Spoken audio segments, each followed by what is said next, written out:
ভিডিওটি শুধুমাত্র এন্টারটেনমেন্ট পারপাসের জন্য বানানো হয়েছে। ভাবছি আমি ব্যবসা করব, কিন্তু কবে করব ঠিক বুঝতে পারছি না। একটু যদি আইডিয়া দাও তাহলে ভালো হয়। এই তো পুজো আসছে সামনে। ঠিক বলেছো, পুজো আসছে সামনে, কিন্তু ব্যবসা করব অত টাকা তো নেই। কত টাকা দিয়ে শুরু করব? 1000টা টাকা নিন। মাত্র 1000 টাকা? 1000 টাকায় হয়ে যাবে? তো 1000 টাকাতে আমি প্রথমে কি কিনবো? 1000 টাকা জোগাড় করে একটা কেটলি কিনুন। আর বলছি একটা কেটলি শুধু, আর কিছু না? মাটির ভাঁড় নিন। আচ্ছা দাঁড়াও, একটু আমি লিখে নিই। হ্যাঁ, আর কি নেবো? তাতে কিছু বিস্কুট নিন। এরপর কি করব দিদি? আস্তে আস্তে বাড়বে। প্রথম দিন আপনি বিস্কুট নিলেন, প্রথম সপ্তাহে। প্রথম সপ্তাহে আমি এই বিস্কুট নিলাম, তার পরের সপ্তাহে আমি কি নেবো? তারপরে সপ্তাহে মাকে বললেন, মা একটু ঘুগনি তৈরি করে দাও। আচ্ছা, এই সপ্তাহে নয় মা ঘুগনি তৈরি করে দেবে, তারপরের সপ্তাহে কি করে দেবে? তারপরে সপ্তাহে একটু তেলে ভাজা করলেন। ও, চপ শিল্প। আমি এতক্ষণ বুঝতেই পারছিলাম না যে কি শিল্প, মানে কিসের জন্য কি ব্যবসা করব। এই চা নেবো, কেটলি নেবো। প্রথমে ভাবলাম যে ওই চায়ের দোকান হবে, তারপরে ভাবলাম কি বলতে চাইছে দেখি একটু, তারপরে বুঝতে পারলাম যে চপ শিল্প, তেলে ভাজা শিল্প। আচ্ছা, তারপর তারপর একটা টুল আর একটা টেবিল নিয়ে বসলেন। এই তো টুল আর টেবিল নিয়ে কোথায় বসবো? আমাদের বাড়ির সামনে তো রোডই নেই। পুজো আসছে সামনে, দেখবেন লোককে দিয়ে কুলোতে পারবেন না, আজকাল এত বিক্রি আছে। আচ্ছা, পুজো মণ্ডপে বসবো। আইডিয়া ভালো। এই কাজটা করুন তো।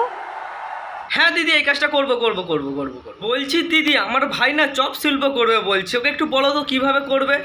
বলবো বাবা ভাইটিকে, তার পাড়াতেই বা তার বাড়ির মধ্যেই ছোট্ট একটু জায়গা করে একটা দোকান করুন তো।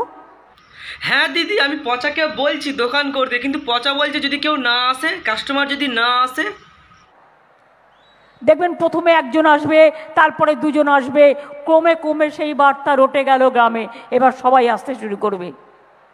হ্যাঁ দিদি, কথাটা তুমি কিন্তু ঠিকই বলেছো, কিন্তু এই পচা না খাটতে চাই না। কিন্তু একটু খেটে খেতে হবে। তো বুঝলি পচা, দিদি কি বললো, একটু খেটে খেতে হবে। সবসময় ল্যাথ খেলে চলবে না, খেটে খেতে হবে। দেখুন, শরীরের নাম মহাশয়, যা সহিবে তাহা সয়। কিন্তু দিদি, আমি তো ভেবেছিলাম পুজোর সময় ব্যবসা করব, কিন্তু পুজোর সময় তো আমি একটু ঘুরতে বেরোবো। এই ঘুরতে ঘুরতে কোনো ব্যবসা নেই? পুজোর সময় ঘুরেও বেড়াবেন, আর দরকার হলে একটা ঝালমুড়ির কৌটোর মতো কৌটো করে নেবেন, একটু বাদাম দিয়ে দেবেন, একটু ছোলা দিয়ে দেবেন, দারুণ বিক্রি হবে। হ্যাঁ দিদি, পুজোর সময় কিন্তু ছোলা আর বাদাম দারুণ বিক্রি হবে। যদি একটু মদের দোকানের সামনে গিয়ে দাঁড়াই না, উফ, দেখতে হবে না, পুরো কোটিপতি। কিন্তু দিদি, ঠোঙা কিনতেও তো পয়সা লাগবে, আমার কাছে তো পয়সা নাই।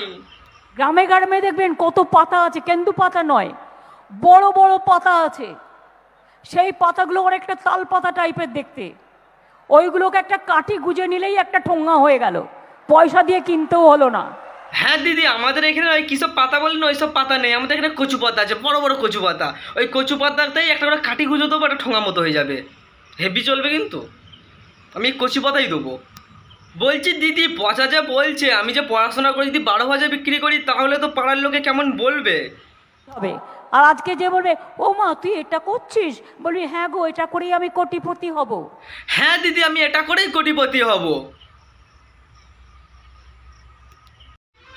তো সবাইকে প্রথমে বলি, এই ভিডিওটা হচ্ছে তোমার মজা করার জন্য বানিয়েছিলাম, এন্টারটেনমেন্ট পারপাসের জন্য। আর হ্যাঁ, আমাদের সিএম, আমাদের মুখ্যমন্ত্রী যে কথাটা বলেছে, সেই কথাটা তোমরা যদি একটু ভাবনা চিন্তা করো। আগে তোমাদের একটা এক্সাম্পল দিচ্ছি, ছোট্ট পরে এক্সাম্পল। আমার কাছে খুব টাইম কম আছে, তাড়াতাড়ি বলে ফেলছি। তুমি একটা যদি কোনো একটা জায়গায় কাজ করো, তোমার স্যালারি প্রথম কত দেবে? 6 থেকে 7 বা 7 থেকে 8, 8 থেকে 9, বা খুব চলে 10,000 টাকা দেবে, ঠিক আছে? কিন্তু তুমি যদি এই কাজটাই করো, তোমার মাসে ইনকাম হবে 20 থেকে 25,000 টাকা।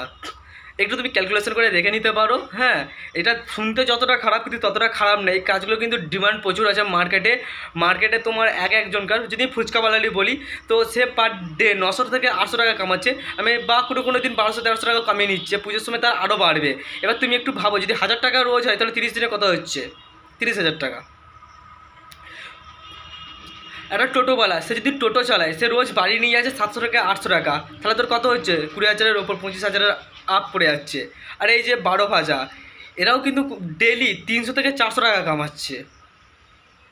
এবার দেখো, তুমি যদি টাকা কামাতে চাও, অনেক অপশান আছে। আর আমাদের দেশের যা অবস্থা, তার থেকে তোমার চাকরি করার থেকে তুমি ব্যবসা করো ভাই, ভালো টাকা ইনকাম করবে। আর তুমি যদি অন্য কোনো একটা জায়গায় কাজ করো, তার কাছে একটা পার্মানেন্ট একটা টাকার গিট বাঁধা থাকবে, তোমাকে তুমি যতই খাটো প্রতি মাসে তোমাকে সেই টাকাটাই দেবে। তুমি ভাই স্বাধীনভাবে ব্যবসা করো, আমার ওপিনিয়ন, স্বাধীনভাবে ব্যবসা করো ভাই।